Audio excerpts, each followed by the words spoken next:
Hello, my lovelies. This is Paisley Wild, and we're off adventuring into the spaces between. Hope you guys are just having a fantabulous day that ends in Y. Crazy time of the year that it is. Well, sort of crazy, yes. No, it is. I don't know. Here locally, it's been pretty soggy, so it hasn't been too crazy. But yet, kind of. I don't know. It's complicated. um, let's see here. Trying to do the things. There we go. So, Paisley Wild, thank you for joining me here on The Spaces Between. We're being broadcast live tonight, of course, on Truth Frequency Radio, iHeartRadio, TuneIn, and TalkStream Live, and also on YouTube. So, hello, YouTube. Hi, Elaine. Make sure you stop and say hi in one of the chat rooms. The thumbs up button if you're on YouTube. And if you don't have the opportunity to go to a chat room, send me an email at wildepaisley@gmail.com. And that is WILDEPAISLEY @gmail.com. And then let's see. What's going on? Busy day. I got a lot done today. I really did. Kind of a crazy amount of stuff done, honestly. Yeah, you know how sometimes you just gotta clean things? Well, I cleaned things, so, and often when I clean things, I move things too. And it drives some people kind of crazy because they show up and they're like, what happened here? Everything's different. And well, that's just what I did. You gotta move the things so you can sweep behind them, right? I mean, isn't that the way it works? You can't get rid of the dirt if you don't move the things, right? If I tell myself often enough that's what happened, I'll believe it.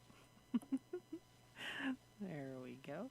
So those of you on YouTube, you can see a picture of my Ulog that I created today with Mini-Me.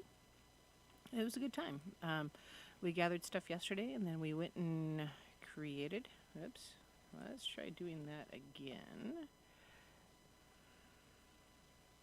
There we go. Hey, look at that. We're right side up now. And gathered the stuff yesterday, let it dry overnight because it was a little soggy out, and wanted to vacuum and clean the piece of driftwood that we used for our Yule log this year. And well, just kind of decorated it all up. It was fun, actually. It was really fun. And also did the whole putting up the Christmas tree and that stuff as well. I'll try to do some pictures and such and put them on. I have pictures. I will try to get them on the website yet this weekend, so those of you who are visiting can stop in there and see what's going on in the world. I won't show you my studio and crafting area because it looks like something kind of exploded all over my desk. I don't know what it is. There's a turkey, though, and some lights. I don't know. I apparently need to clean in other places, too. So that's on my to-do list for the next couple days. Let's see. Call lines are open tonight, so if you do want to give a holler, that number is 213-233-3998. Or if you're across the pond in the UK, it is 44203-393-2871. And let's see. Yeah, so the website, by the way, if you want to check that out, is www.paisleywild.com. And I do, again, try to get that updated and put things out there periodically. I haven't been as good at that the last 6 weeks or so. Just, I don't know about the rest of y'all, but it's a busy time of the year. It just is. It just is. And it's frustrating. But, yeah. I need to do better time management. I remember my very first report card. I used to have it for the longest time, from when I was in kindergarten. And it said I was a bright child, but I tend to daydream, and I need to work on my time management. Well, it's nice to know that some things haven't changed. Um, Sadly, yeah. Um, um, it just, yeah. I'm still not very good at it. Yeah. Oh well. Um, so, anyways, yeah, got to cleaning and rearranging and sweeping and getting rid of some dirt. And it went outside, and it was fantastic. And created the Ulog, decorated the Christmas tree. Um, when you do look at the pictures, don't giggle too much. There are orange Halloween lights on my Christmas tree because you know what? I like them. It's my tree, and I like them. Um, and oddly enough, all of my white lights were burnt out, and I'm not sure what happened there. They worked just fine last week. So yeah, went a different direction, and to be honest, I like it. It makes it all warm and glowy and awesome. So that works too. Um, yeah, so that whole time management thing, I got to thinking, maybe we should talk about that just a bit. Because we all only have X number of hours in the day to get anything accomplished. I mean, generally speaking, we do need to get some sleep or some rest in some way, shape, or form. At least I do. I know that if I don't get enough rest, I am not very friendly to be around. And for those of you who have encountered me when I was less than rested, I do apologize 100% greatly, deeply, because I tend to be foggy and scatterbrained more so than usual. The ADD really kicks in, and I just don't focus. And often, if I'm cleaning house when I'm at that point, I have a really hard time because I'll pick something up. Maybe I'll start in the kitchen. Actually, I like to start in the kitchen when I clean. And it's like, oh, I need to put these things away. And then I will go put them away wherever they belong. But then I'll get sidetracked with that room. And it's like, oh, well, these need to go here, but I can't do that until I move this and this and this. And so I go move these things. And before I know it, an hour has passed. I'm finally back to the kitchen where I started. And it's like, oh, shoot, I still have to do the dishes. Well, okay, but I got to do this and this and this. And it takes me like 3 times as long to clean when I'm tired and the ADD is really kicking in because I just can't focus. And it's frustrating. And that's generally when I know I need to have a little bit more coffee during the day, because coffee does help me focus a little bit. It's a stimulant, yes, but for those of you who don't know, a lot of the medications that are given for ADD, ADHD, that kind of thing, are stimulants. They're basically an upper, which you would think that wouldn't work. It's counterintuitive. You want them to calm down. But no, actually, by giving that upper type medication to someone who's feeling a little hyperactive, it calms them down, mellows them out. For the longest time, I would let my son, who also has ADHD, have a little bit of coffee as he's getting ready for school, because it would help him focus a little bit more, and he needed that. In summer camp, he actually got to have Mountain Dew, even though, bleh, but the things you try to do to get your world to go and flow correctly when you're not sure what you need to do. And you can only go to the doctor so many times before you get really frustrated because nothing's helping and nothing's working and nobody's listening to you. And so you just try to figure it out. Trial and error. I remember one time we gave him a rocket chocolate. A rocket chocolate is about the size of 3 Tootsie Rolls. It's a soft chocolate. It's got the equivalent of 2 cups of coffee in it, or caffeine. The caffeine equivalent to 2 cups of coffee. And he enjoyed it. We had to scrape him off the ceiling. But then, as soon as that first sugar rush kind of wore off, yeah, it really did the trick. He mellowed right out, and it was fantastic. Is that something I wanted to do on a regular basis? No, but it really helped that day after we got past that first little bit of insanity. And it was true insanity. But when it comes to our day-to-day life, often time management's a really big thing because, for those of us with families, we got to do the family things, we got to do the cooking, the cleaning. And I'm saying this as a family, as a group. I don't always do all the cooking and cleaning. I just don't. We tend to share duties around here, which I think is awesome. And if you can do that, that's great. If you can't, maybe try to figure out how. I've been teaching Mini-Me how to cook, and that's actually been going really well. Hey, Justin, long time no see.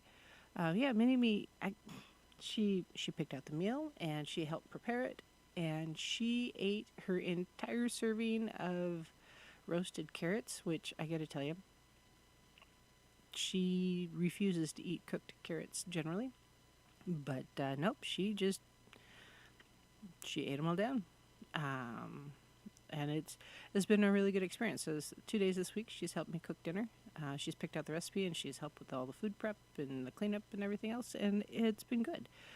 And I'm probably going to try to start doing some videoing of that with some edits and stuff, because it takes a little bit more. Because cooking, you get take an hour to prepare a meal, and you get 30 minutes of nothing other than stirring things, and that's kind of boring. So, yeah, probably do some videoing of that and talking about some of the properties of the herbs and spices and the things we're doing, and as we go, because I think it'd be good for. Oh no, Justin's been really rather busy apparently. I hope everything's going okay there, dear. And you did not get the COVID, right? That's what you say. No, I did not get the COVID. And yes, things are going okay. Holler if you need to. You got my number. So, how to get the things done during the day? Well, in looking through and trying to figure things out and how to help and all that stuff, honestly, the best resources are not often pagan related, they're entrepreneurial related, because entrepreneurs are often hardworking, crazy people who are trying to do everything, and often they're wearing so many hats, they don't have time to be still. So learning time management from experienced entrepreneurs is a really good thing. So one of the first things is really true for me. I'll have the link to this particular article in the show notes like I generally do. I'm not a morning person by my very nature. I'm just not. I would happily sleep in till 10 some days or later. It all depends on how late I ended up being up the night before, what I got done, what I need to do, that kind of thing. And so, as a result, yeah, I'm generally not a morning person. That being said, I'm working on it. Because, yeah, I don't identify as a morning person. And I love hitting the snooze button. Actually, for my alarm clock to make sure Mini-Me gets on the bus at the right time, I have 5 alarms. One to wake me up. Actually, most of them are to wake me up, and one of them is to make sure we get out the door at the right time so she can walk down to the bus. And is it annoying? Yes. Does it work? Well, yes. And I'm going to keep doing it because it works. But if I needed more time in the day to get stuff done, honestly, I should try to get up an hour earlier. Generally, I try to do an hour extra stuff at night because everybody's asleep or winding down, and I have the time to focus. But I'm not always at my best at that last hour of the day. I'm often at my worst. It's harder to focus, it's harder to pay attention, and it's kind of a wasted hour. Because, yes, I'm awake, but I'm doing nothing productive. So instead of saving up and staying up later, what I should be doing is getting up an hour earlier so that when everybody's still asleep, but I get up, I get my morning routine done, I fix my cup of coffee, do my morning devotion type stuff, and then I'm more alert and ready for the day. So if you're finding yourself short on time, um, consider when you're getting up in the morning and when you're going to sleep, because you still need to get your rest. But if you can get up just an hour earlier, that's 60 minutes of time that you have to get more done. And sometimes, yeah, you need more time.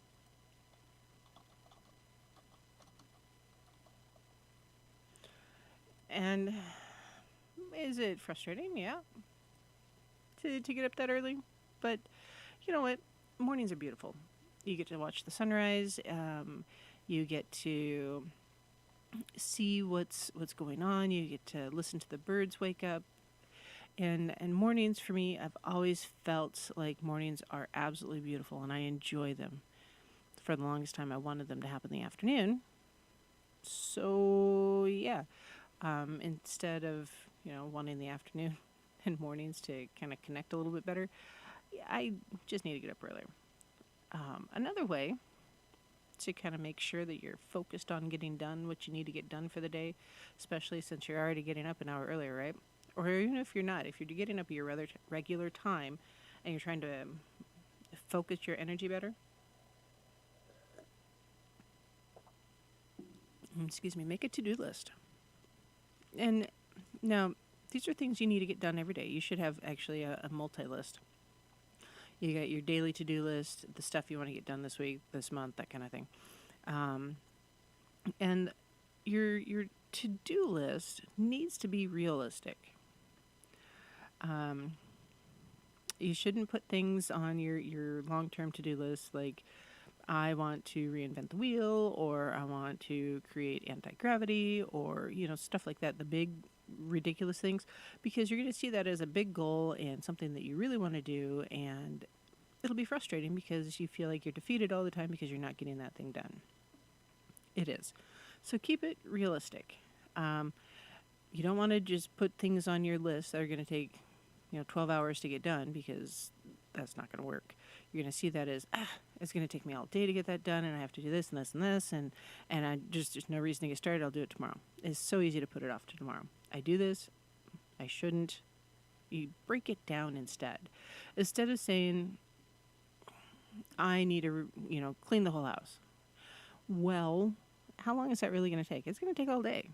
Depending on the size of the house, of course, and how dirty it is. If it's just dusting, it might not take that long. But if you've got children that like to pull toys out and leave them everywhere, it might take a little bit longer. So break it down. Living room. I need to clean the living room. I need to clean the kitchen. I need to, take the garbage out. Break down your tasks just like you would for a child. Their chore list to hold them accountable. Sometimes we got to do the same thing to us. And it's frustrating because it's like, for crying out loud, I'm a grown-up. Do I really need to be told to fold my own laundry? Yes. Yes, I do. Do I like it? No. Actually, laundry I don't mind. It's dishes. I hate doing dishes. Do I need to remember to do the dishes? Yes. And if I'm looking at dishes, it's like, I can do the dishes now, or, I can just do them after a bit. And it's like, I just need to commit and do the dishes now instead of putting it off. I just hate them. But that's just the way I deal and cope with dirty dishes, and it's not appropriate. If you do it, I get it. Instead, write it down. What is on your to-do list? And prioritize the list. Honestly, how important is it that you get something done? Whatever it is. Well, for me, I like having a clean kitchen. It's a lot easier to cook a meal in a clean kitchen than in a dirty one. And if that's the big thing that I have to get done before I can do anything else, then yes, I should do that first. If I need to take the garbage out first, then that's what I should do first. But honestly, the harder things, the big deal things, those are the ones that are going to be need to do first or get started first. It's kind of like cooking, Thanksgiving dinner, if you will. Yes, you can do a lot of prep the night before, but you need to put the turkey in a certain time. You have to make the side dishes at a certain time. You have to stage everything to get accomplished and done, you know, all at the same time. So they're all done at the same time, but you have to start them differently. The same thing with your to-do lists. You know, those big things that you just don't want to do, like doing the dishes, do those first. Now, how is this pagan-y or how is this witchy? Well, same thing with our practice. I am trying to read a book. Actually, I've got a couple books I'm trying to read that are witchcraft related or pagan related.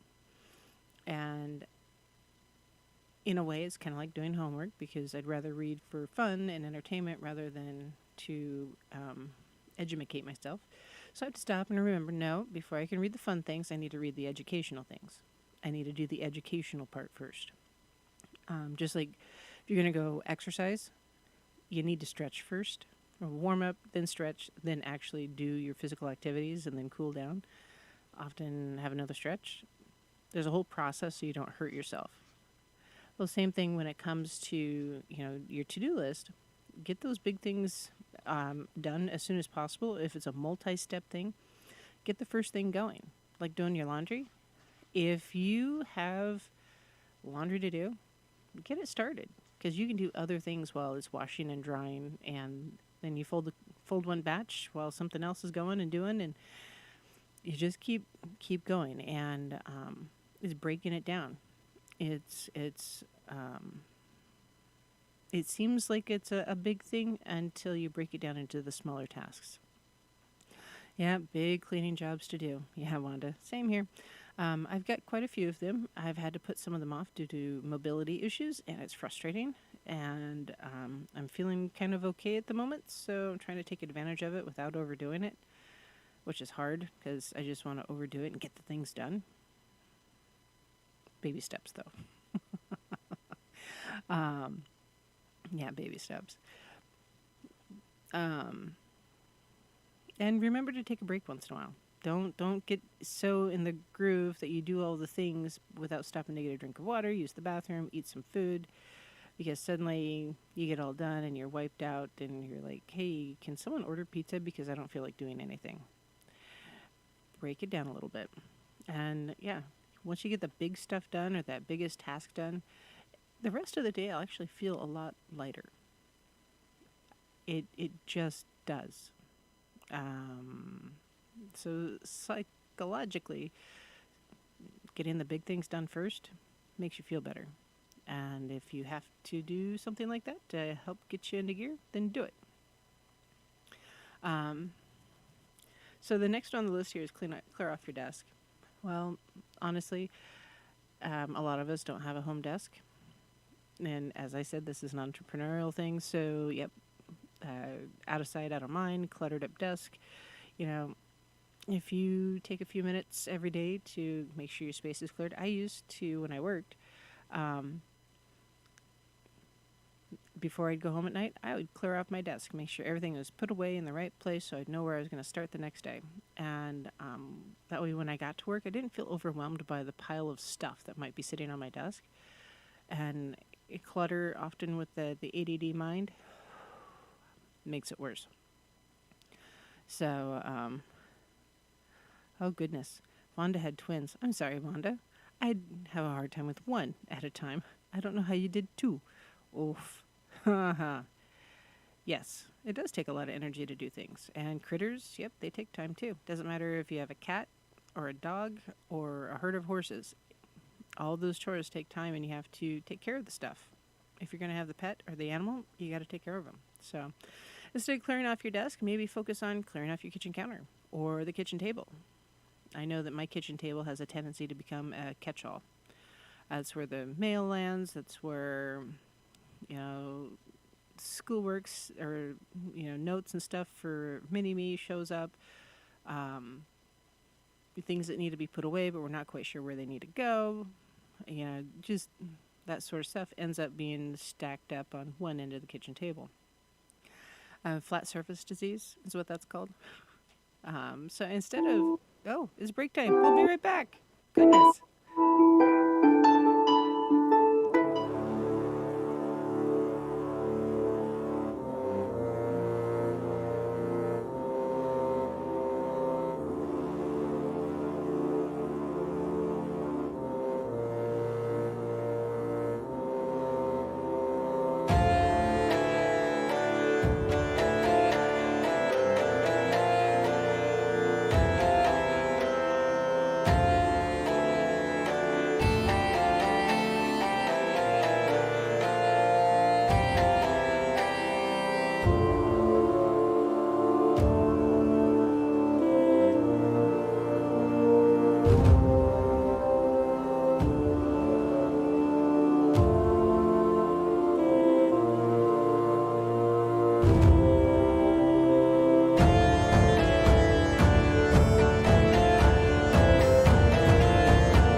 Hello, my lovelies. This is Paisley Wild, and we are off adventuring into the spaces between.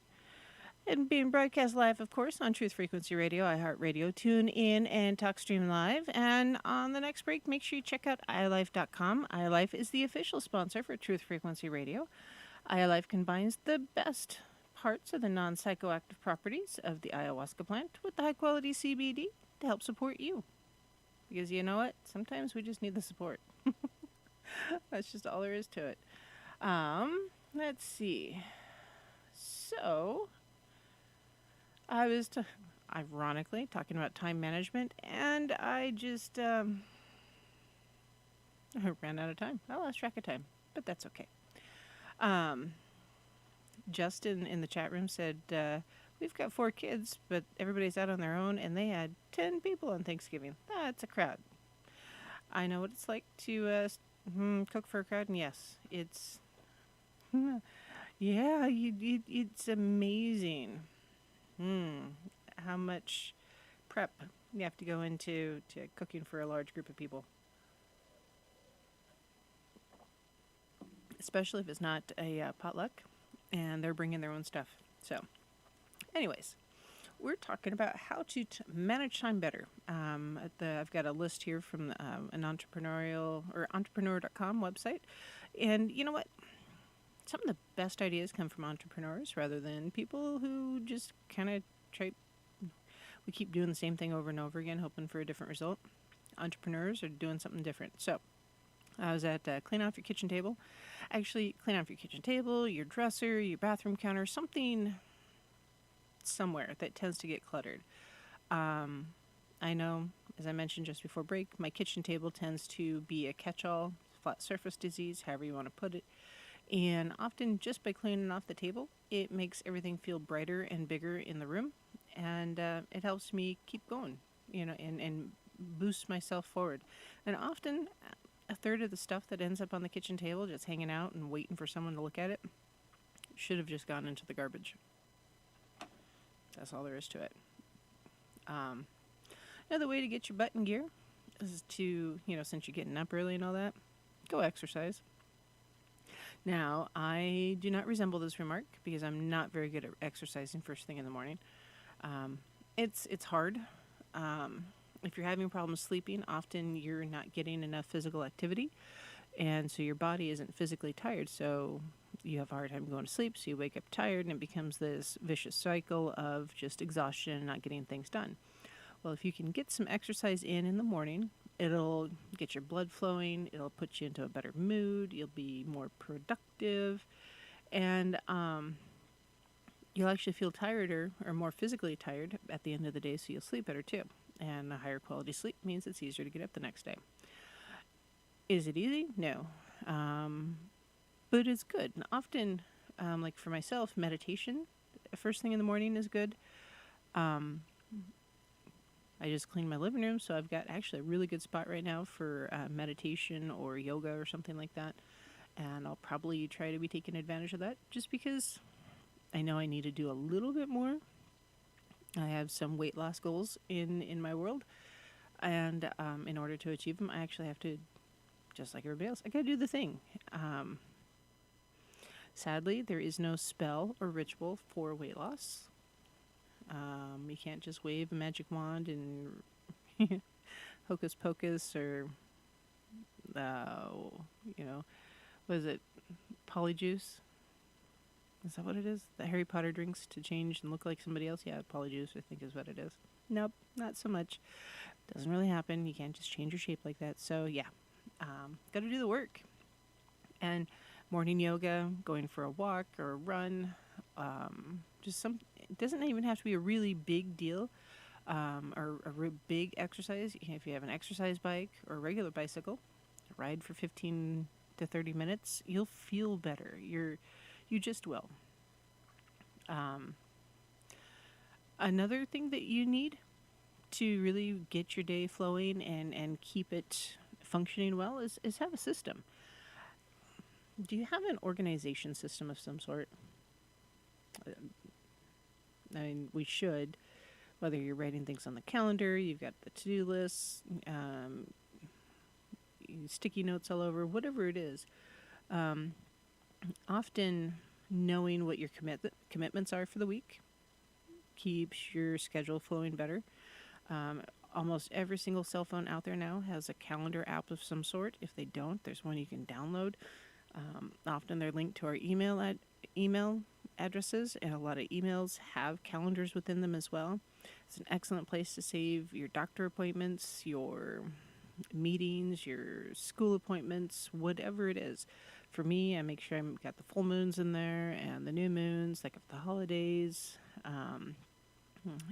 and just making sure I've got the things in there if I'm going to have a get-together with coffee or deadlines for getting an article written or something, I put all of that into my calendar. That way, I know what's coming up, and two, you can often put alerts in there for different things. So if I know that I have to turn an article in, say, by the 1st of December, and I have an alert a week before that says, hey, dipshit, get off your butt and get that written, it helps make sure that I'm holding myself accountable to meeting those deadlines. So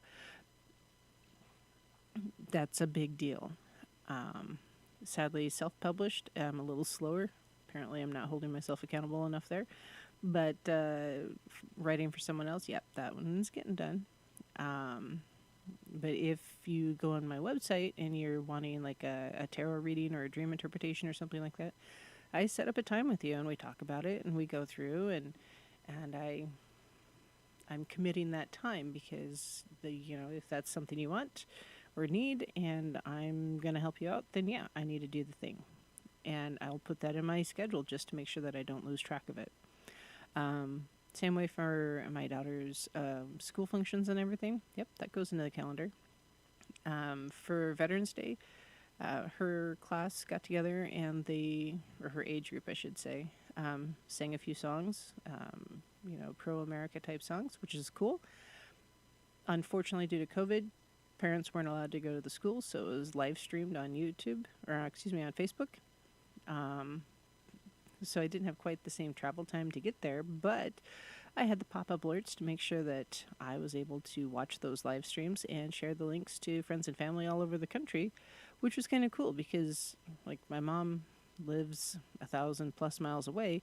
It's not like she can just come for a concert, especially with the roads getting a little ickier with winter. So it was really neat that she could attend that way, remotely.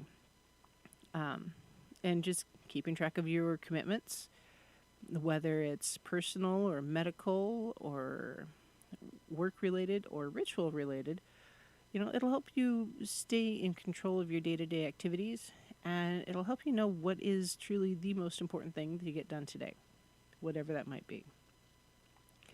The next thing on my list here, really hard for my ADD brain, is focus on one thing at a time.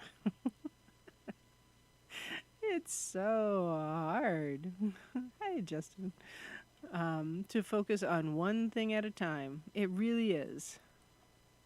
Because my little pea brain just bounces all over the place like a rubber ball and that's been dropped from the ceiling. It's just bouncing every which way. If you can remember to focus on one thing at a time to get it accomplished before moving on to the next task, you will find that everything gets done more efficiently.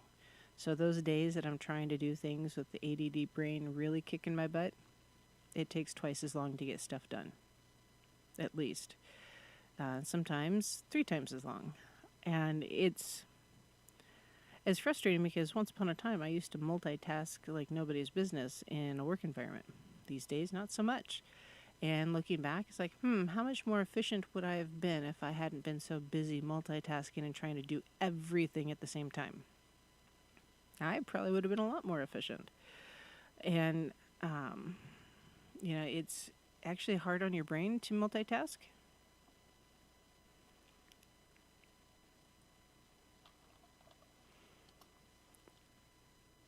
But at the same, I have a hard time talking and typing anymore. I remember at one point I was managing a call center and I had 3 screens and each screen was split. So I was looking at 6 different things at once. So it was often a real time keeping track of calls, live chats. I was often working on reports or something like that and customer service issues. Talking to someone at the same time that was in my space needing assistance and, writing emails and doing all the things at the same time. And could I do that today? No. I totally, my brain was often wiped at the end of the day. I was not physically exhausted, but emotionally and mentally drained. Yeah, you betcha. And if you are constantly emotionally and mentally drained like that, it does affect your physical health. And It's not good for us. So instead of trying to do too many things at once, trim it down. Focus on one thing at a time. You will find yourself functioning just that much more efficient and that much less stress. Really, truly. It doesn't make sense, but it does. Trust me. Try it. Try it for a week. You'll be surprised. Next on my list here is actually say no.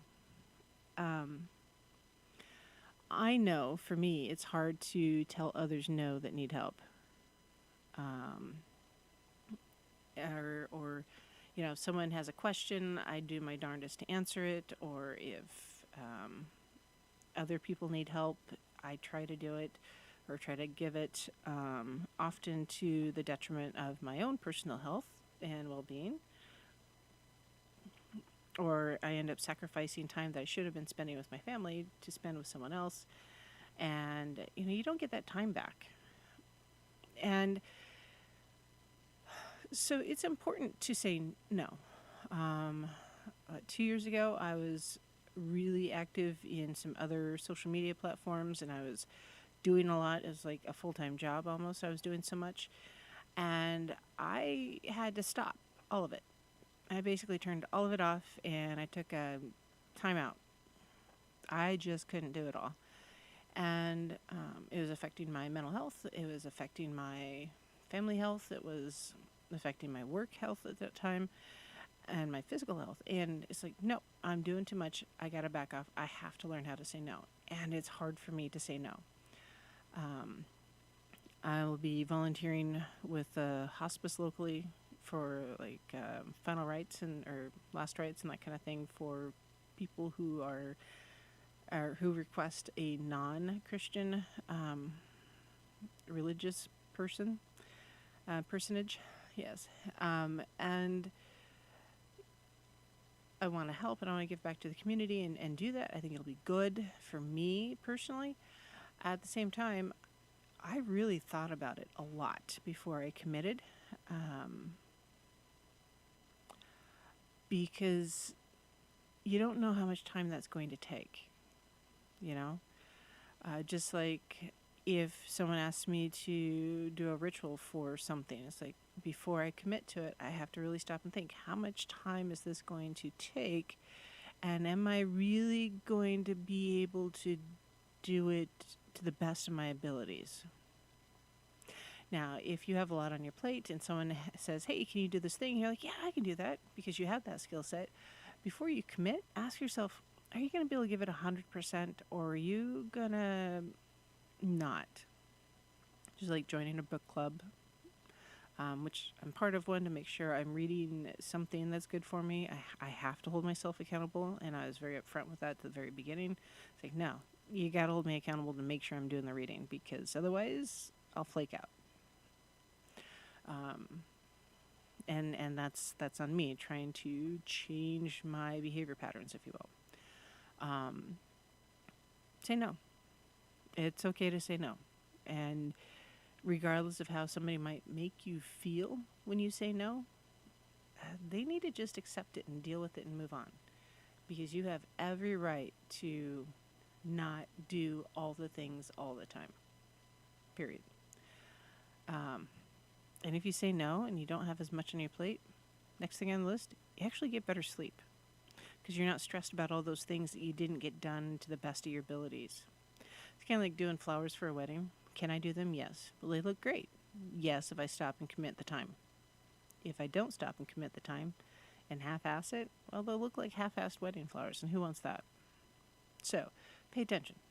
Make sure you're putting your time where it needs to be. And if I'm half-assing flowers or something like that, or half-assing a project, I won't feel good about it. And it'll bother me, and it'll keep me awake at night. And if I'm not getting enough sleep, it means I wake up tired, and I don't get the things done, and it becomes a vicious circle again. And once you get into one of those circles, it's vicious for a reason. It's really, really hard to get out. Often illness is what kicks you out of those vicious cycles. It really, truly, illness will, if you don't stop and take time for yourself to get the rest you need, illness will make sure that you do. When I had COVID, I wanted to keep going. There's things I wanted to do, just couldn't do it. And post COVID, I want to get things done. I want to go, and do the things, but I have to stop and remember, no, I need to take a break every so often. And if I need the nap, then I need to take the nap. I need to be okay with that. And yeah, really, truly be okay with taking the nap. You just gotta forgive yourself for being human almost. We can't all do all the things all the time. Something will get dropped. Your health is not one of them. It needs to be a priority. And make sure you're getting enough rest. Rest is important. Another one, honestly, this is a big deal, even though I'm not at work, is keep your emails organized. A lot of email features, whether it's Google or Microsoft or whatever you use for email, they have ways to organize it and put different things in different folders. If you don't know how, talk to an IT person, local library, local college. They will help you out. And it's good because I know if I look at my inbox and I've got 50 emails, it's like, there's only one in here that I really need to read right now. The newsletters I can put off. I can do this later. Oh, those are all spam. But if I go and log in about once a day and make sure I'm sorting everything out and deleting some stuff, I don't get this big buildup of emails that I might miss something. And it's frustrating. So if you do have email addresses or stuff that you're trying to check your email regularly. Keep it organized. The same goes with your regular mail. Regular mail, keep it organized. Otherwise, your bills end up with your magazines and you wonder why the power went out. That's a bad thing.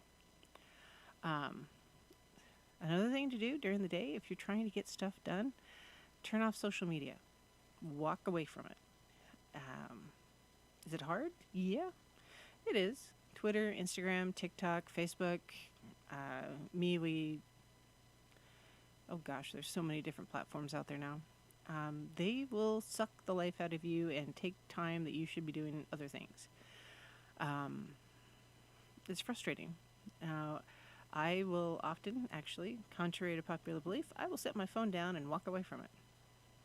And I'll forget where it's at because I'm busy doing other things and it's not in my pocket. It's not on me and I'm not constantly looking at it. When I go take a break then, I try to make sure I know where my phone is, see if anyone's trying to get a hold of me, and that sort of thing. I do have a couple calls that I'm expecting this next week, so I'll have the ringer on, but I'll turn the ringer off and I'll plug it in and I'll leave it somewhere, and 2 hours later I'm like, oh, hey, look, I've got 5 messages. Oh, shoot, that one was a 911 2 hours ago. Ah, man. So, yeah. It used to be hard for me also, Justin, to walk away from social media because I was responsible for paying attention to it and I had a lot going on, so I was checking social media a lot. Nowadays, not so much. I can ignore it to my little heart's content, and I like it. And is it hard? Was it hard at the very, very beginning? Yeah, absolutely. But nowadays, not so much. Do I check it more often than I should? Probably, but not like I was at all. And often the social media just, again, sucks you in and you forget the time and suddenly an hour or two has gone by and all you've done is look at silly cat videos. Are they funny? Yes. Do they do anything for you? No. So, another one here. As you're reading your emails or your mail, read. Don't skim through it. So, reading books for knowledge building, need to read them rather than skim through them. I tend to read really fast, and so I have to stop and intentionally slow down my reading to make sure I'm actually getting the information I need. Herbology, same thing.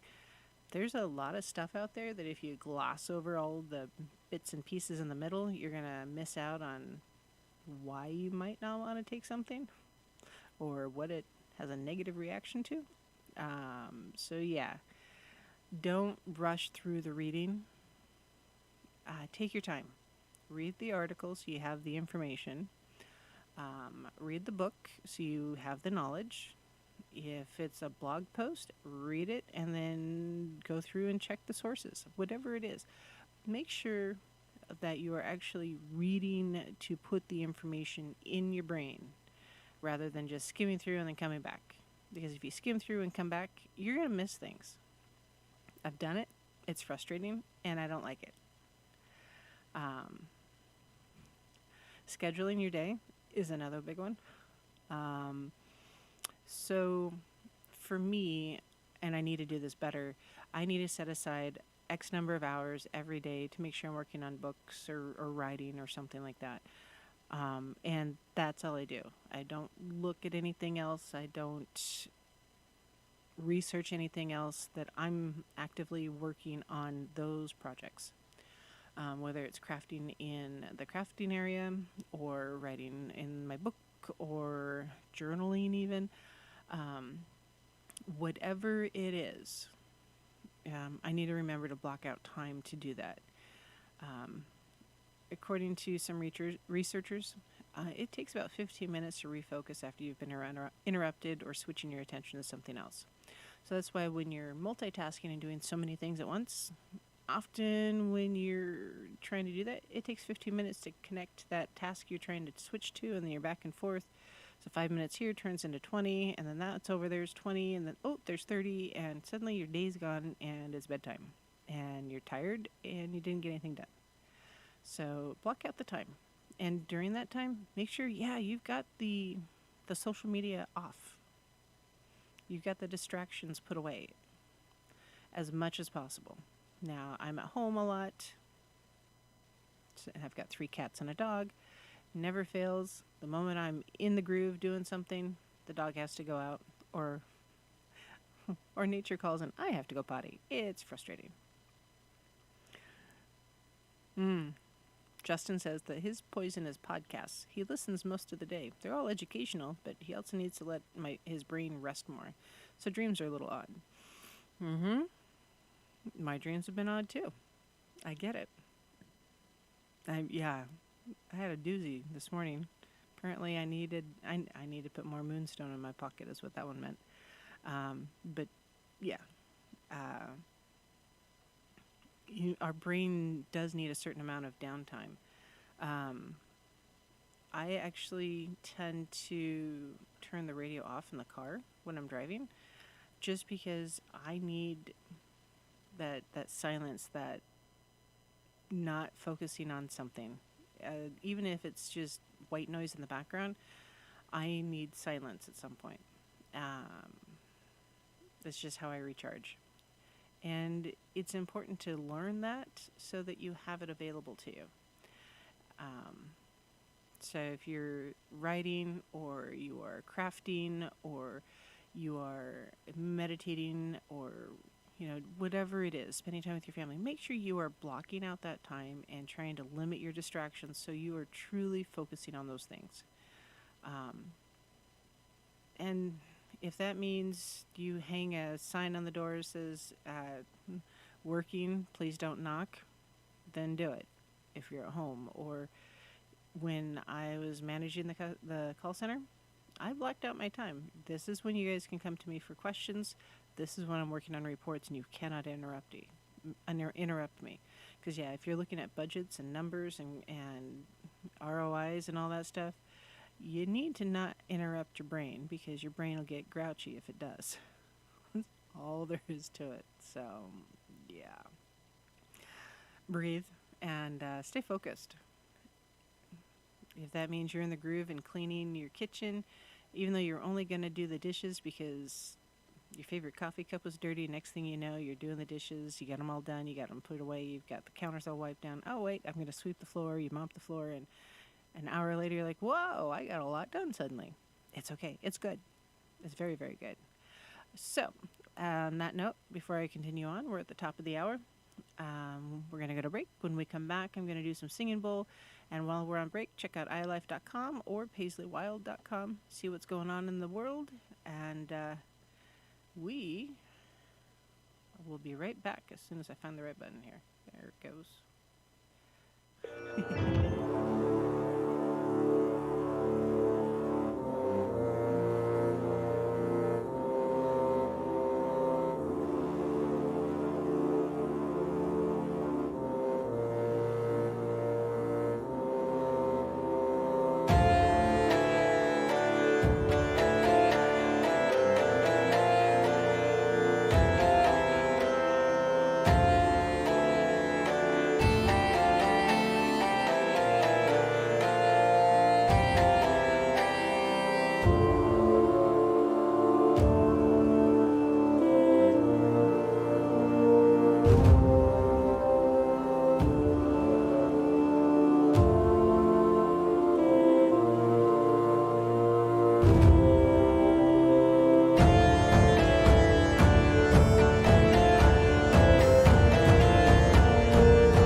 Hello, my lovelies.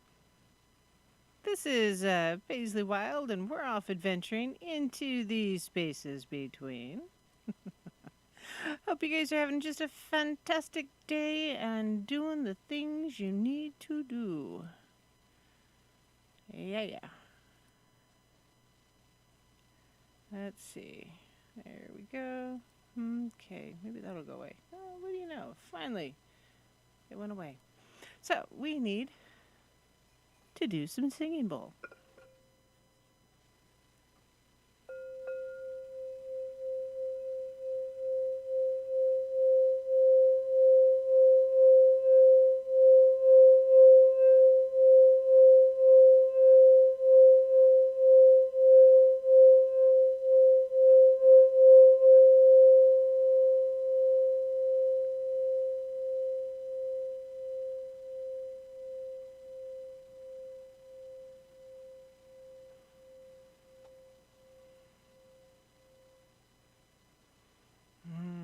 Need more of that. When in doubt, use singing bowl. It'll help you focus. Seriously, though, it will. I promise. Mostly. Let's see. Let's see. Oh, I guess there's a new variant for the COVID. Just, wash your hands. Don't lick other people's eyeballs. It's not that hard to stay healthy and take care of yourself if you just pay attention. I say that even after having COVID. I really do. Did it suck? Yes. Did I survive? Yes. When I say I was sick, I was really, really sick. So, yes, when in doubt, go to the doctor. And, treat yourself well. This is why rest is good for you. All right, so next on the list, listen to music. So, headphones, that kind of thing. For me, I like to turn music on when I'm cleaning. Sometimes it's alternative rock, sometimes it's folk, sometimes it's jazz, sometimes it's a weird combination of pretty much my whole list. Seriously, I listen to a wide variety of stuff. And so, if you've got headphones on, honestly, you're less likely to be interrupted in the workplace or out in public. So if, say you're at a coffee shop or restaurant or something and you're trying to focus on your reading, put the headphones on. Make them obvious. Even if there's no actual noise coming through your headphones, that they're even on, people will be less likely to interrupt you. If you're at home and trying to do stuff, well, you know what? Make sure your family knows that you're going to be busy for a little bit. So for me, I tend to turn up the music so it's a little harder to talk over it, and I just start cleaning. Or if I'm wildcrafting, or crafting, I should say, down in my art studio, I've got the music going there and it's a little loud, and you got to really get my attention if I'm focused, and that's just the way of it. Because I'm trying to get something done, something accomplished. So that's what I'm focusing on. Meditation. If you do have to go to work, for instance, meditate before you go to work.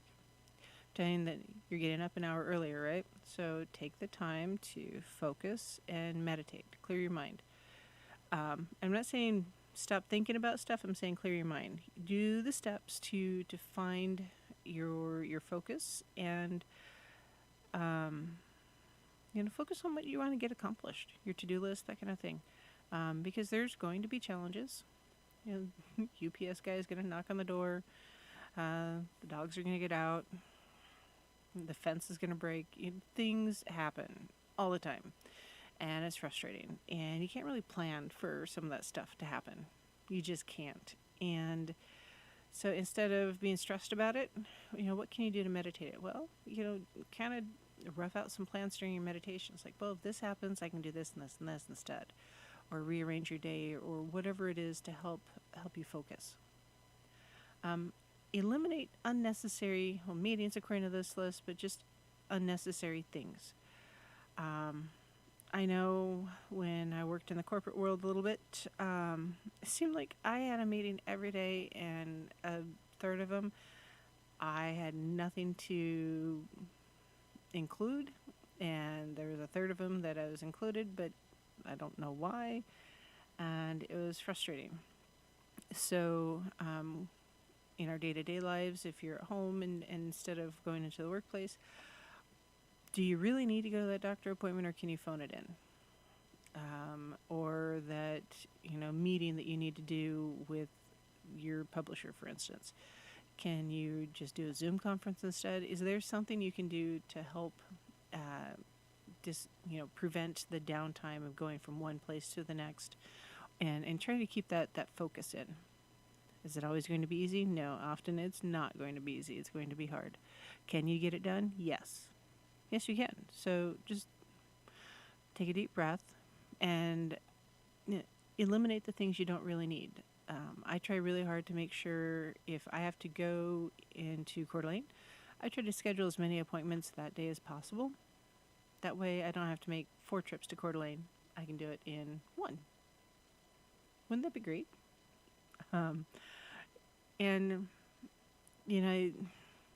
Just trying to reduce the stress, trying to reduce the time out and about doing things, because I'm getting to that point where I just don't want to be out and about around people, and not be. Partly it's COVID, partly it's the holiday season, partly it's just people. Trying just to minimize that interaction as much as possible. So yeah, pay attention to what you're doing and schedule your to-dos so that you can get them done in chunks rather than, oh, I need milk today. Oh, I need bread tomorrow. Oh, I need sugar. Instead, write a grocery list and just take a picture of it so you have the grocery list on your cell phone in case you forget it, and then take it with you. Justin says, I haven't been to a doctor for 10 years. Well, I believe in holistic care, so checking in with a doctor periodically is not a bad thing. But not all doctors are created equal either, so yeah. Last on the list here is make 60-second decisions. So if you want to get more done during your day, you got to work fast. So start by cutting down the amount of time it takes to make a decision. I'm a Libra. That's hard. Yeah, I have a hard time. Sometimes a magic 8 ball really would just solve my life, because I don't know what to do. What should I do? Okay, I got it. Is that the best way to handle that kind of thing? No. Would it work? Yeah. You do have to really focus on making a decision. Like, what are you going to make for dinner? I need a meal plan better. If I meal planned better, I would know what I'm going to make for dinner, and I wouldn't have to stress about it because I would already have a plan. Once you have a plan, it's a lot easier to change it than it is to come up with a new plan. So, that being said, try to keep those decision-making situations. Well, if you gotta make the decision, well, make it quick. Make it an informed decision, but what is it you can just kind of automate? What is it you don't have to stress about? Because yeah, there's a lot of time-consuming stuff that we do daily, and instead of stressing about it, just do it. Either commit or say no. Commit to whatever it is you're going to do. Yes, I'll get it done. No, I won't get it done today. There's things that I plan on getting done, but the moment my day gets started, I get distracted, and I'm like squirreled out, and I'm doing something else instead of doing the thing that I planned on doing initially. Is it frustrating for me? Yes. Is it frustrating for the people around me? Oh, very much so. We all are just stressed about it. And it's frustrating because that's not who I want to be. That's not what I want to do. But at the same time, it seems to be what I'm stuck doing. And yeah, it is frustrating. Really frustrating. So that's not who I want to be. That's not what I want to do. So yeah. So mostly make your list, prioritize, keep a calendar.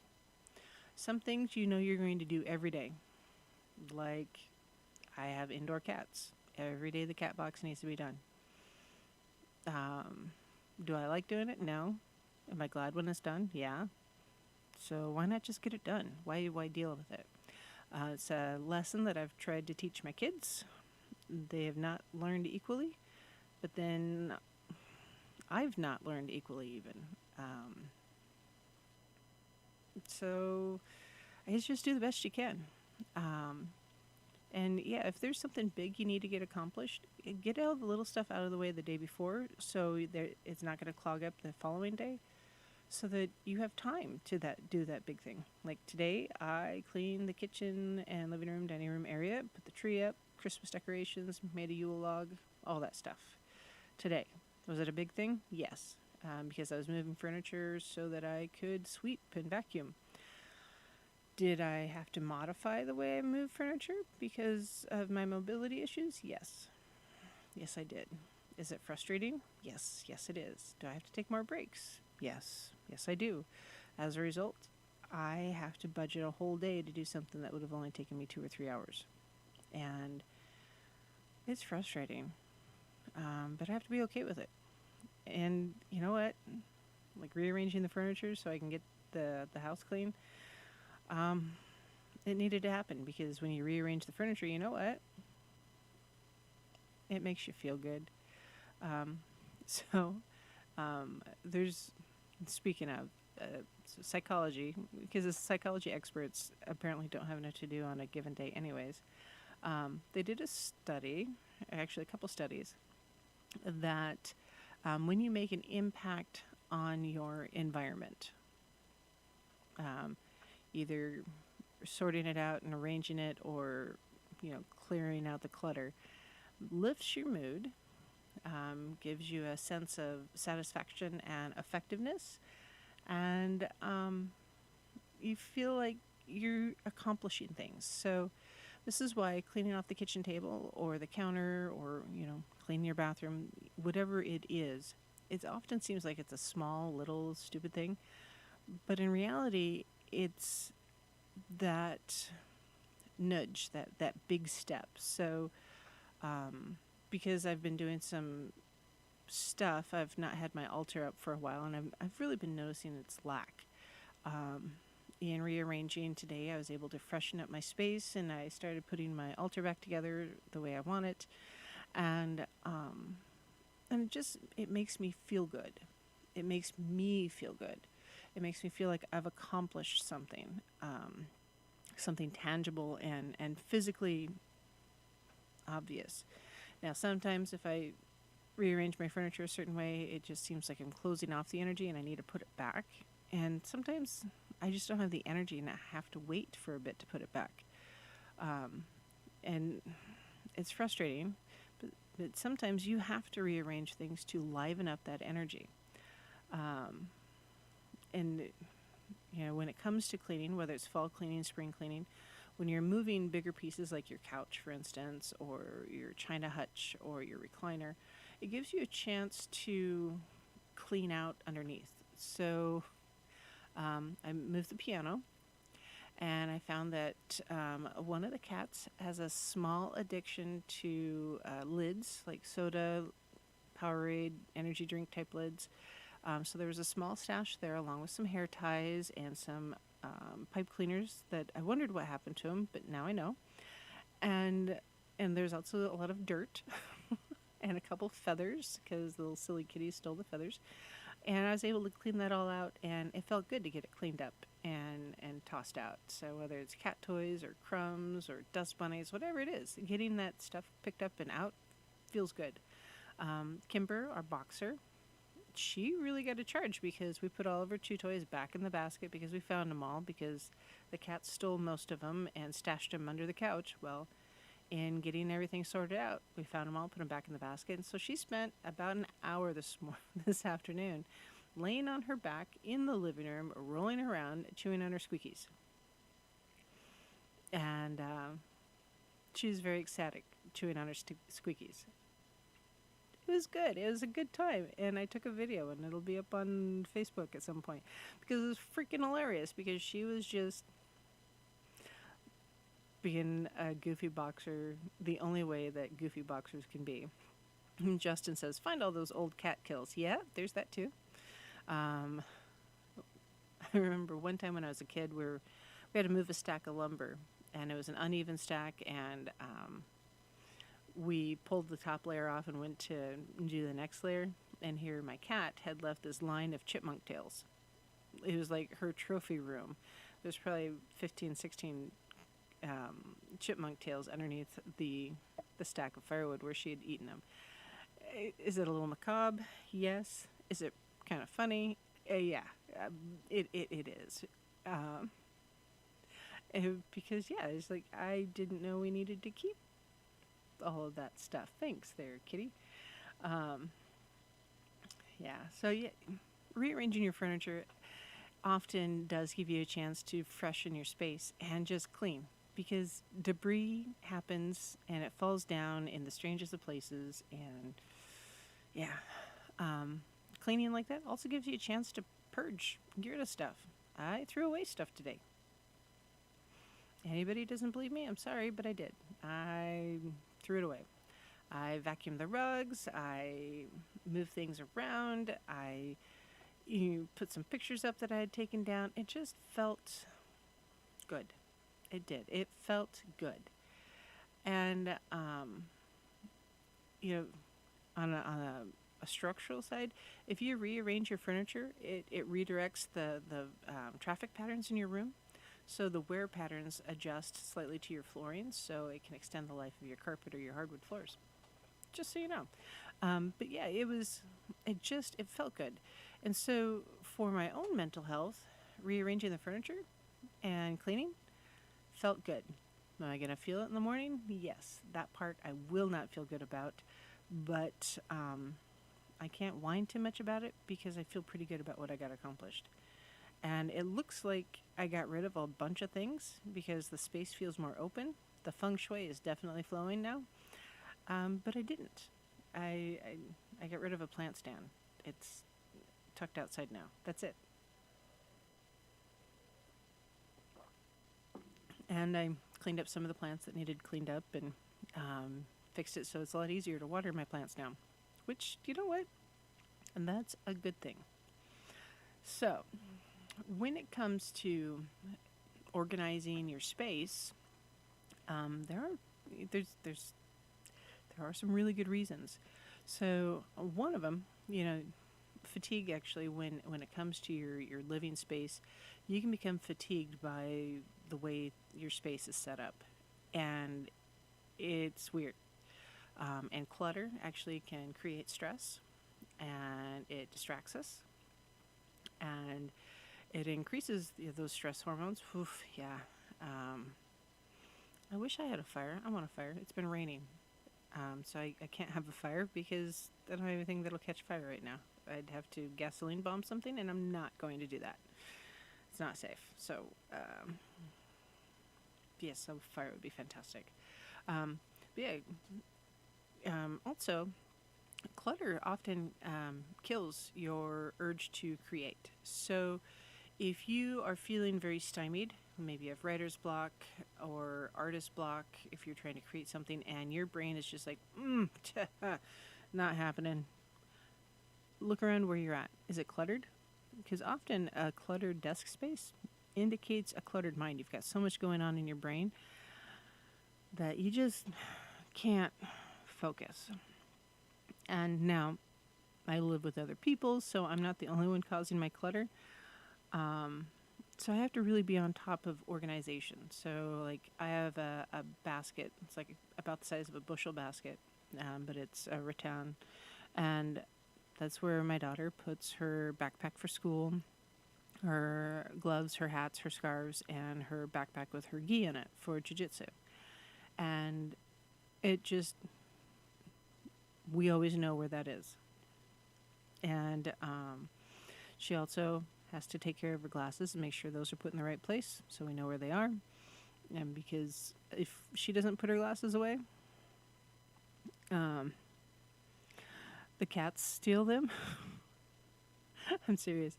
I have the derpiest cats.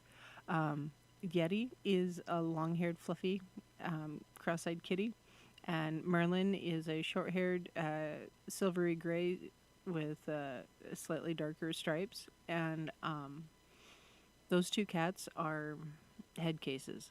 I'm curious to see how they're going to react with the Christmas tree. So far, they've just slept under it, and they've had a good time doing that. So we're gonna. I'm hoping that things go well, but they will steal the craziest things. They had dominoes the other day, Legos, glasses, hair ties, socks, shoes. I mean, these cats are goofy. They will haul this stuff all over the house and have a good time doing it. So we have to make sure we have certain places for things that are more likely to get picked up and lost, because otherwise they're lost. Justin's, you're funny. He says you have to walk around all of your plants freely. Yeah, I don't have quite the same plant life in my house that you have maybe at your humble abode. I wish, but yeah. So, So, anyways, often people give us things, or we find things, we collect things, whatever it is. And often, according to psychologists, of course, the reason we buy or collect things has very little to do with the actual thing itself, which is interesting.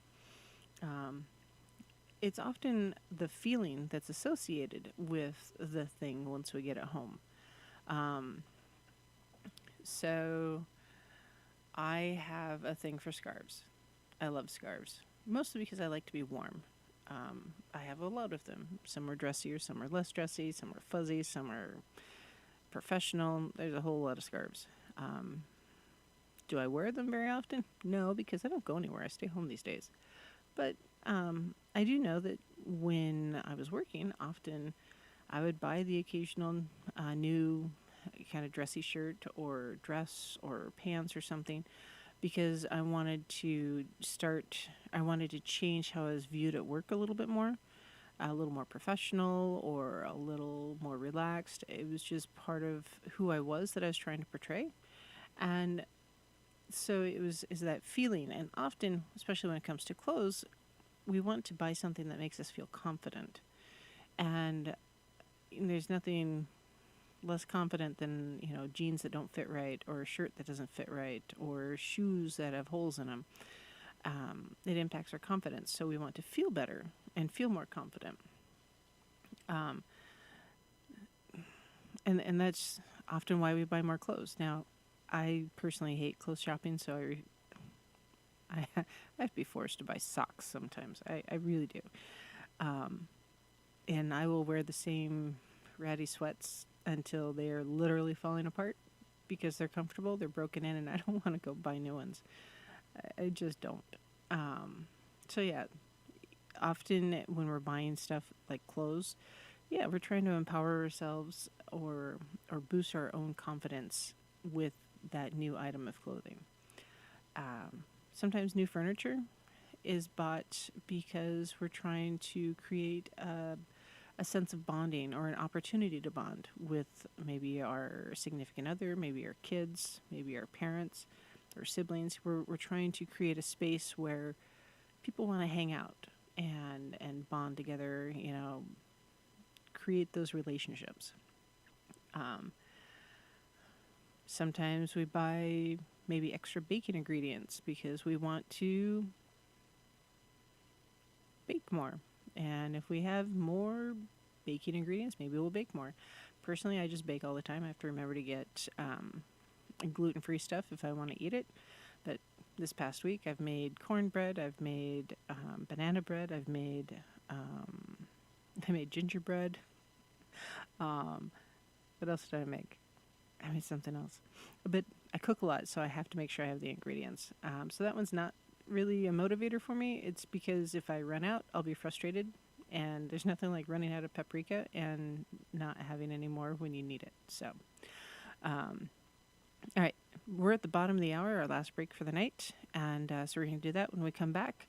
Going to talk about some other reasons, some spiritual reasons why we need to rearrange and get rid of the clutter. Mm-hmm. We'll be right back.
Hello, my lovelies. This is Paisley Wild, and we're off adventuring into the spaces between. We're so today I did my quarterly cleaning binge for the most part. I'm not done. I have a bathroom and a bedroom. Actually, I have 2 bedrooms to do yet. I'll probably try to get those done tomorrow, and then I need to work on the studio and the crafting area. So I've got a to-do list. And I have the to-do list. I try to do the most visible areas of the house first and then move on to where I spend the most time. It's just, breaking up the schedule and making sure I've got time to do the things. And if I overdo it, I give myself a break because you know what? Sometimes you need one. Um, and so, yeah, I know a lot of people like to go shopping on Black Friday weekend or Thanksgiving weekend. That's not really my thing. I don't like shopping most of the time, anyways. I like it when things just show up at the door, honestly. Um, does it always work that way? No, but that's what I prefer. Um, so, and that being said, what are some of the things that you can do to help manage your time? So we talked about that the first part of the show, and we talked about why people rearrange furniture. And now we're just talking about some of the spiritual reasons why you might need to do it. And some of them are kind of bizarre. It's a shocker because there's some science involved here.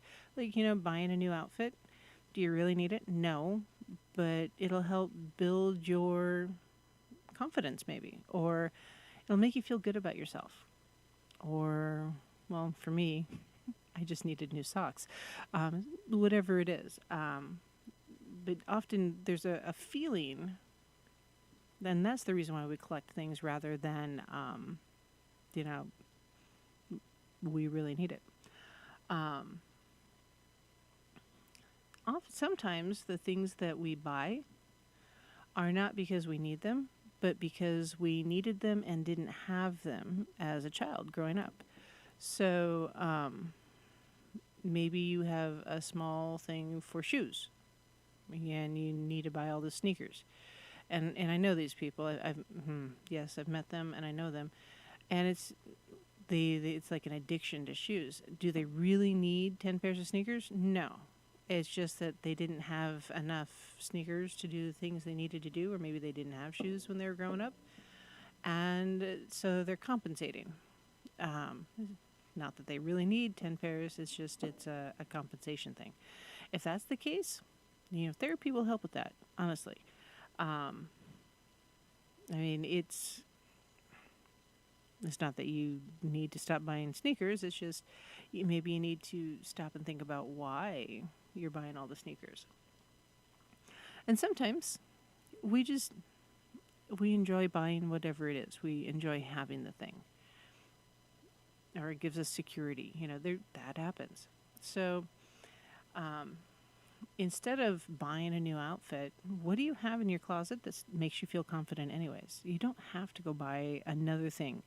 Or if you do go buy a new outfit and you hang it in your closet, is there an outfit you can rehome? So generally, if I go and I buy clothes, for instance, I won't put them, I'll wash them, whatever, but I won't put them away until I've taken about that same amount of clothing out of my closet or out of my drawers. Because why, I mean, if I already have the clothes, why do I need more clothes that I'm not going to wear? I don't really, so I make sure I try to rehome something. And I often donate those just because there's a lot of people out there that plus size clothes are kind of a bugger to find. And I don't wear out a lot of my stuff because I try to take care of it. Growing up for me, I didn't have a lot of clothing. Often the clothes I had would have fit into a 2-drawer dresser, all of it. Maybe a couple things hanging in the closet, but honestly, it's um, just saying. But now it's often hard for me to let go of clothing because I didn't have as much when I was growing up. I still hate going shopping, but so for me, I have to consciously choose. Nope, I'm going to get rid of something before I put anything else away. That's just all there is to it. Instead of trying to create a more homey environment or a better environment for your family to bond by buying new furniture, what's other ways that your family can bond? So, Minnie, me, and I, we did a gingerbread house yesterday, and it turned out pretty freaking fantastic. Actually, I really like it.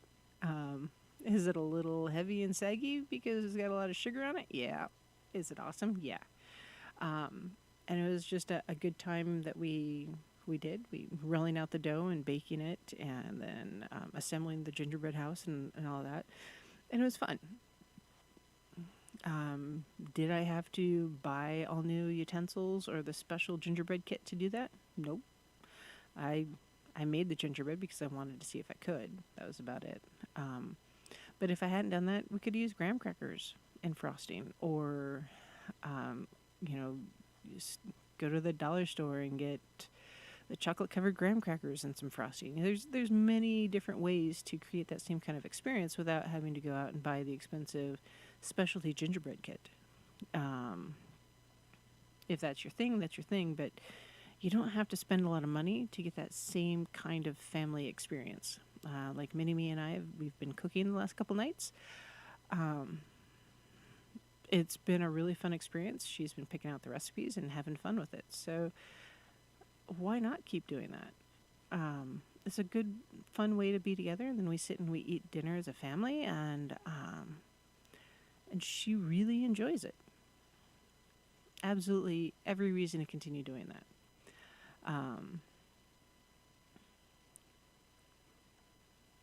I get it, Justin. Same. Very, very much the same. When it comes to, buying ingredients to make sure so you can make the thing, well, don't buy stuff that you're going to throw out because you're not ever going to use it. If you want to try a new recipe, that's when you get the ingredients. But if you don't have the skill set to make a 7-layer cake, with fondant frosting and, pastry roses and all that, because that takes some time and energy to learn, and you go out and buy all the tools and the stuff, and then you never do it, it's all wasted. Well, instead, invest that money and take maybe a class at your local community college to learn that skill set, to see if it's something that you even want to do before you invest in all the bits and pieces. And that's just if you want to do something for fun.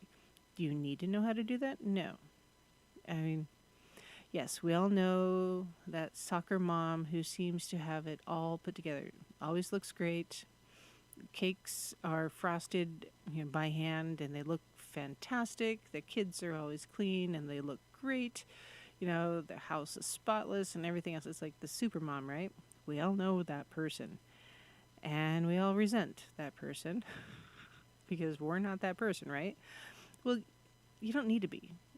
Instead of worrying about being just like or comparing yourself to someone else, it's better to learn how to accept yourself as you are and know that you are absolutely enough just as you are. You don't have to keep trying and doing better or keeping up with the Joneses or whatever. You don't need things to make you feel that you're enough. You really don't, because you are enough. And sometimes you need to learn how to minimalize and purge the stuff, because you need to, and I need to, know how to live without all that stuff. So there's the hoarders on TV. If you ever watch that, like, oh my stars, at least I'm not like that. Well, are you? What are you hoarding? Do you have a bunch of single socks that are lonely and looking? Why do you have a bunch of single socks? Hey, Naysay. What is it that you need to do to feel good without all the stuff? Do you really need all that clutter?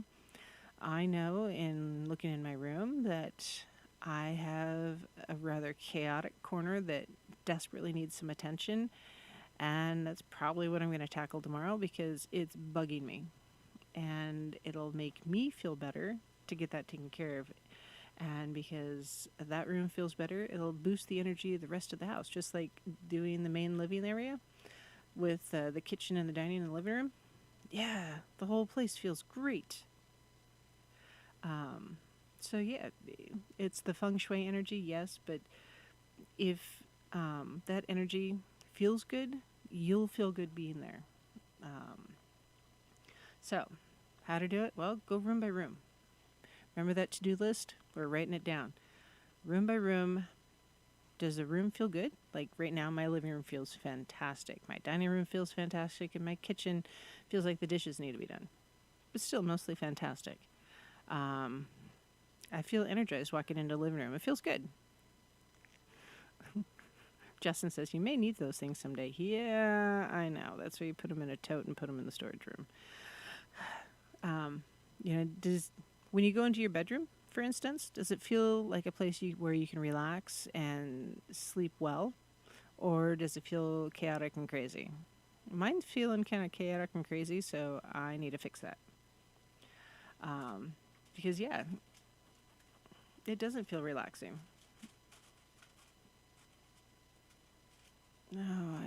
Yeti, by the way. If your closet is full and you can't shut the doors, or the drawers are full and you can't shut the drawers, do you really need all that stuff? Really, truly. I tend to get rid of things. I have lost enough weight that I'm going to have to start getting rid of clothes because they don't fit, which is really exciting. So as you're looking at the clothes that you have, for instance, do you feel good in them? Do you look good in them? Do you look good and feel good? If that's the case, keep it. If you feel crappy and fat, why would you keep that? Seriously. Your living room is where most of us spend our time. And so make sure the space is open and welcoming and it feels good. Again, just like we have energy within us, our homes have energy within them. And our homes will tell us if they're not happy about something. Like the silly cat that's eating an envelope. Oh, my stars. Dining room table, is it cluttered and messy? I moved the coffee table. I don't have a coffee table in front of the couch because it drives me nuts because it comes a catch-all, and yes. Justin says, people call me a pack rat until they need something. Same. Oh, yes. I have a small problem with office supplies. I always feel like I need them. Do I really? No. But I still have them. Do you use your dining room as a dining room? Or do you just have a formal dining room because it looks pretty and you have to dust it? If that's the case, get rid of the dining room stuff, get some card tables and folding tables so you can pull out when people are coming over, and turn it into a library or a reading nook or something, you know. What is it that you can do to make you feel good about that space? Kitchen? Well, you know what? Kitchens are hard. Organizing kitchens are a pain in the butt, especially when not everybody puts everything back in the same place or the same way. And what makes sense for you doesn't always make sense for somebody else. And I'm looking at myself here. Really, truly. Knowing where the plates are and the glasses are and the silverware. You know, sometimes the kitchen that you have doesn't make sense. For instance, my kitchen, the sink is in front of the windows, and they're really long picture windows, so cabinetry is limited there. They're not centered to the room either, which drives me nuts. And so the kitchen sink is not centered on the windows at all. There's a small counter space about the size of a cutting board between the sink and the stove. And the stove is there, and it's got a vent and everything. And there's a little another, cutting board size countertop. I have a dishwasher, but it is across the room. So if I'm standing at the stove, it is right behind me. So it's annoying as all get out to... The dishwasher doesn't get used as a dishwasher because it's... If I'm rinsing dishes, I'm dragging water across the room, and it's frustrating. Nay says that he told his ex-partner that when they designed their custom home, there will be no flat surfaces. Yeah, flat surface disease, it is a real thing.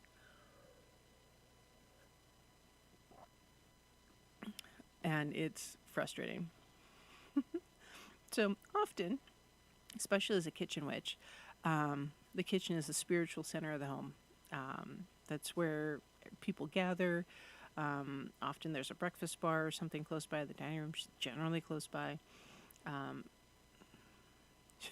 Usually it seems like kitchens just don't ever have enough counter space or counter space or storage space, period.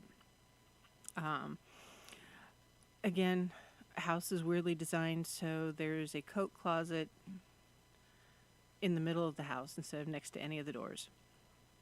And so I've got shelves in there to use as kind of a pantry area, and then I've got coats in there and the dog food, the cat food. And it's like this catch-all closet, and it's annoying because it doesn't matter how many times I arrange it to make it organized, is never organized, and it's frustrating. Really frustrating. But what do? I don't have enough space. The space is at a premium. If I were to remodel the house, honestly, I would take that entire section out, and I'd restructure the stairs even, so that there would be a coat closet next to the stairs. When we moved in, the door opened so that you walk in, and your choice is to walk into a wall or walk up the stairs. You have to open the door all the way so it's up against the wall to go into the main living area. Now, the landlord decided we needed a different door because we needed one that's a little more energy efficient, because it's not an energy efficient house. So we had them put the door on the other way, which is great, except for now the light switches are behind the door when you open it. It doesn't make sense? No, it doesn't. Are we just going to deal with it? Yes, we don't have a choice. We rent. We're not going to rewire the outlet. I've thought about it, but we're not going to. But so yes, the kitchen is generally the spiritual hub, the place where all of that stuff is. And if it's not organized, if the storage is not correct, and the tools are not where you need them to be, it's frustrating. I moved a dresser. Actually, it's between the kitchen and the dining area. It's up against the wall. It's a dresser. It's about 4 feet tall, roughly. I've got linens in there, cutting boards in there. I've got a drawer for snacks for mini-me, and then there's kind of a catch-all drawer. It's got some left towels and drinking water bottles, that kind of thing. In the top drawer, I keep my little canister of sugar. All the coffee cups go in that drawer, and then on top of the dresser is the coffee pot and the coffee and all that stuff. Does it make sense? Yes. Is it organized right there? Yes. Do I love it like that? Yes, I do. Because it's storage that just didn't come in the kitchen. If I didn't have some place like that to put my cutting boards, they would just be stacked in the corner somewhere, and it would make no sense, and it would be frustrating. So,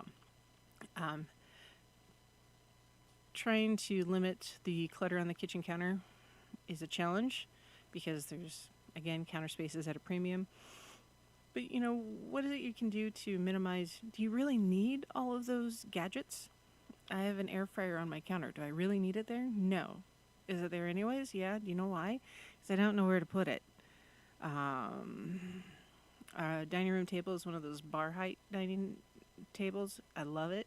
It's got a solid base with a cabinet underneath. Love the cabinet because that's where I keep most of my appliances. I've got a Bosch, and I've got a KitchenAid, and I've got a couple crock pots and a hand mixer, and I keep the napkins in there because I put them in the napkin holder on the table. So it's, yeah.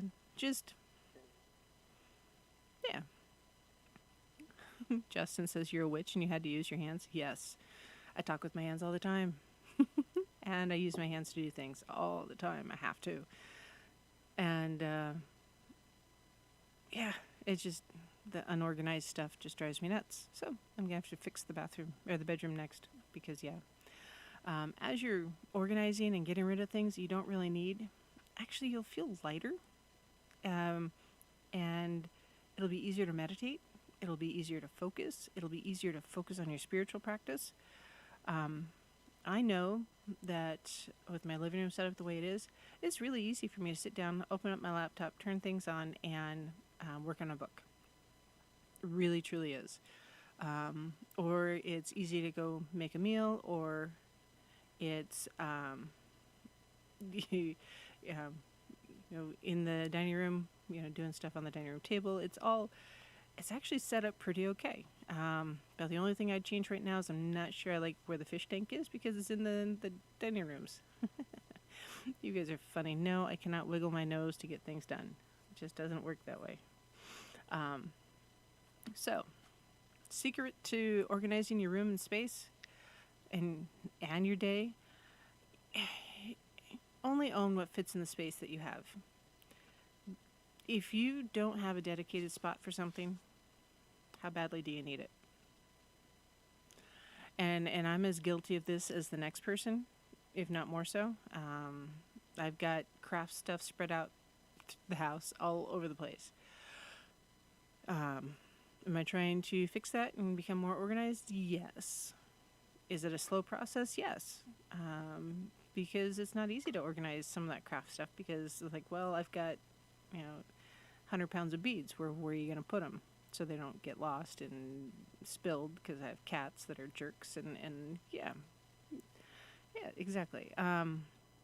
Makeup. I have it in a little cabinet on the bathroom counter. Little drawers, pull it open. I know exactly where everything is. Love it. I like that it's organized. Nothing's spilling. It's fantastic. What are my kitchen utensils? Do I know where they are? Yep, know where they are. Breakfast cereal, know where that is. Do I have stuff in the pantry? Yep, sure do. I spend less time and energy looking for things on how to cook or when it comes to cooking or crafting. Either way, because I know where the stuff is. And it's more fun. It just is. If you have to go looking for your rolling pin to roll out cookies, that's boring. That's no fun at all. It just isn't. So if you don't, well, hey Nash, how's it going? If you don't have space for the thing, why do you have the thing? If you don't ever use the thing, why do you have the thing? Just like clothes in your closet. If you haven't worn an item of clothing in a year, do you really need it? Ask yourself. There's a trick like when you're at equinox, move all your clothes to one side, and if you wear it, turn the hanger backwards or whatever. So, at the next equinox, if there's stuff that you haven't worn, get rid of it. Is it hard to let go of some things? Yes. I have a dress that my grandmother bought that I'm probably never going to get rid of. Am I ever going to wear it again? I don't know. It's cute. I like it. I would like to wear it again, I think. It's a summer dress, so I'm not going to wear it now. But, yeah. Yes. Nash says there's a very real difference between what is necessary and what is ritual. Some things require ritual, but only in the sense of the individual. Yeah, very true. So does my altar have to look like something that came off of Pinterest? Nope, because it's connected to me. Does the layout of my living room look like it came out of Better Homes and Gardens? Nope, because no. This house isn't going to be like that. It's lived in. And I would rather have a lived-in home than something that's picture-perfect like that. But, yeah, I need to be able to reach the things that I need to reach to do what I need to do. So as I'm teaching mini-me how to cook and the value and meaning of the different herbs and some of the properties associated, I need to be able to reach into the cupboard and pull out the garlic and know exactly where it is, or the onion powder, or the paprika, or the cumin, or whatever it is. So, anyways, so I'm sorry that October and November have been really rough as far as getting shows on the air, both in TFR and on YouTube, just because illness and life, and we had a thunderstorm, the power was out. It's been a rough couple months. So, we should be freezing here in North Idaho shortly, and so some of that should go away. December is going to be so much better, and then 22 is coming up. Can you believe it? 2022 is almost here. I hope you guys are planning fun things for Yule and the first day of winter and all that stuff. Whether you're traveling or staying home, be safe. That's my biggest request: is be safe, take care of yourselves, and don't do anything too wild and crazy. Because, well, they make great stories, but they don't always. Sometimes that adventure just isn't worth the energy. So we're done for tonight. Do your research. Check out paisleywild.com or ialife.com. Yes. Nash says people are taught far too often that we need to do the same things over and over again, but we really don't need to. We've forgotten how to let go of what no longer serves us. Yes. Thanks, Nash. I hope you're doing good too. I feel so much better. So yes, we're done for the night. We'll see you next weekend. We'll start Friday, just like we always do. I hope you guys have a fantastic week. So merry meets and merry part and merry meet again, and have a good one all.